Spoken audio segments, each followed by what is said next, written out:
Olá, tudo bem?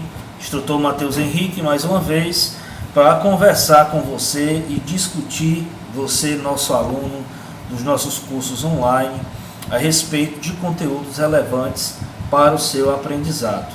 E te convido a caminhar comigo nesse caminho, nessa vereda de conhecimentos.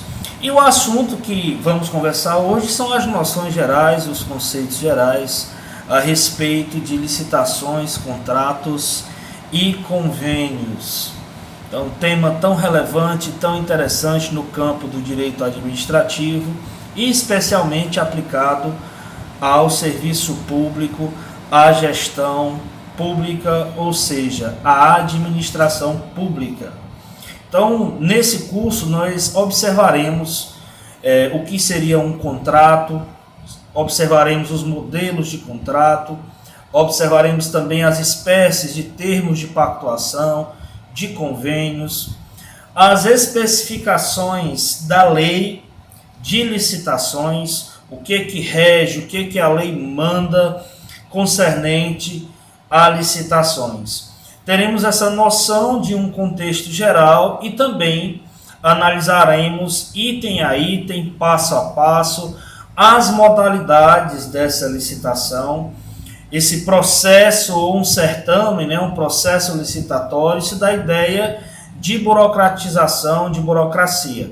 Porém, dentro da organização pública, do seu fluxo de processos, é importante que todo tipo de contrato celebrado, todo tipo de licitação só pode ser... Aliás, todo tipo de compra e contrato ou serviço prestado deve ser celebrado contratos, convênios e deve-se passar por um processo licitatório. Então, convido a você a observar. E o nosso conteúdo pragmático, ele nos traz algumas informações. A exemplo disso, logo de introdução, podemos ver o Estado Democrático de Direito e Licitação. Em outras aulas, nós já entendemos a concepção de contrato social ou o que seria um contrato. O contrato nada mais é do que um instrumento de acordo ou pactuação entre as partes. Dentro do contexto de uma licitação pública, por exemplo, uma empresa que ganha, participa de uma concorrência pública, uma chamada pública, um pregão, para realizar uma obra ou um serviço. Essa empresa vai passar por uma concorrência, por uma análise de documentos que irão habilitar essa empresa a participar de uma licitação dessa concorrência pública. E daí então, se ganhar ou ela foi eleita a empresa vencedora, ela vai poder celebrar a minuta de um contrato com o governo, seja ele estadual, seja ele federal ou municipal. Então, nós observaremos de maneira técnica esses assuntos. Licitação nada mais é do que seus princípios, o conceito, o que seria uma inexigibilidade de licitação, ou seja, existem no campo dos serviços, geralmente vinculado a uma propriedade intelectual, que só existe uma empresa que realiza aquele determinado serviço, só existe talvez um profissional técnico habilitado por uma atividade específica. De repente foi um projeto que a pessoa criou e daí então aplicou-se uma inexigibilidade. Às vezes no campo cultural, certos tipos de artistas que têm o seu, por assim dizer, a sua propriedade intelectual sobre aquele produto ou serviço, então aplica-se a inexigibilidade. Existe também a licitação dispensada, certo? Dentro dessas mobilidades, ou seja, uma dispensa de licitação. Nós observaremos com detalhes que existe um teto máximo para ser atingido numa licitação por categoria de natureza jurídica ou mínimo, até quanto pode se comprar com dispensa de licitação, seja um serviço ou um produto.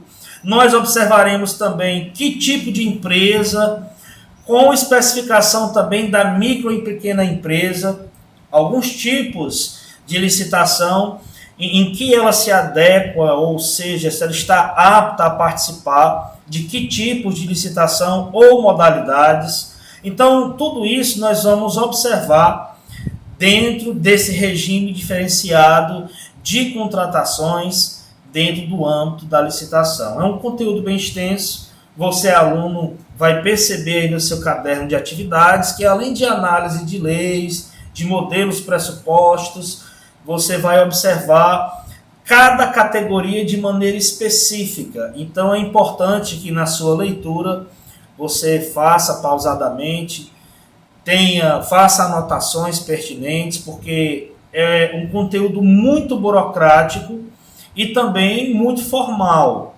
Ou seja, se você vai lidar com leis, com permissões, com concessões, a viabilidade de contratos ou de convênios, então você vai precisar ter uma atenção redobrada. Então eu te convido a fazer essas ponderações para poder ter um melhor entendimento no seu autoestudo. Então, como podemos ver, existem várias especificações, vários conceitos no âmbito técnico que temos que ter a devida atenção quando se trata a respeito de contratos e licitações. Dentro dessa licitação existem as fases e os procedimentos, a comissão de julgamento ou a comissão judicativa dessa licitação, que vai legitimizar esse processo de contratação. Existe também que são coisas distintas, mas o setor de compras ele vai encaminhar informações para o setor de licitações, para a Comissão Permanente de Licitações, onde vão irão viabilizar os procedimentos para a realização de uma concorrência, de uma chamada pública, certo? Onde esse certame vai viabilizar a contratação. Dentro desse contexto também de contratos administrativos, nós devemos observar, além da sua conceituação, a duração desses contratos. Existe também as alterações contratuais, o que a lei permite, o que pode ser aditado nesse contrato, se pode ser feito um termo de aditivo, ou se pode, de repente, se houve alguma espécie de atecnia ou de informação, se pode ser feito um adendo reformulando esse contrato ou justificando um determinado item que não ficou tão transparente. O reequilíbrio e a fiscalização contratual, isso com base em uma plataforma vigente de preços que deve ser observada, e também as sanções desse contrato. Então, como vocês podem observar, alunos, são diversos fatores que devem ser observados com muita calma, com muita cautela, a fim de elaborar um raciocínio e melhorar o seu aprendizado, haja vista que é um conteúdo bem extenso quando se fala de licitações. E as premissas contratuais, ou para acontecer um processo licitatório, vai ter base na lei de licitações, bem como na lei de responsabilidade fiscal, e que se embasa em âmbito maior na definição do artigo 1º da Constituição Federal, que é a submissão de todos ao direito. Então, o Estado Democrático de Direito, ele é elaborado com fontes definidas e democráticas para defender e garantir esses direitos. Então, como base, como esteio maior, o assunto de licitações vai ter esse embasamento na Constituição Federal, no Estado Democrático de Direito, haja vista que iremos falar durante esse curso e você vai poder corroborar aí com o seu autoestudo, com a sua leitura pessoal aí no seu curso, sobre o direito administrativo e especialmente o que rege a lei de licitações, a 866. Então, eu convido você a fazer essa análise com objetividade e em outras aulas nós poderemos aprimorar, em outros feedbacks, aprimorar essa linha de conhecimentos. Não esqueça também de incluir esse assunto no seu desafio tecnológico, no seu trabalho interdisciplinar e bons estudos.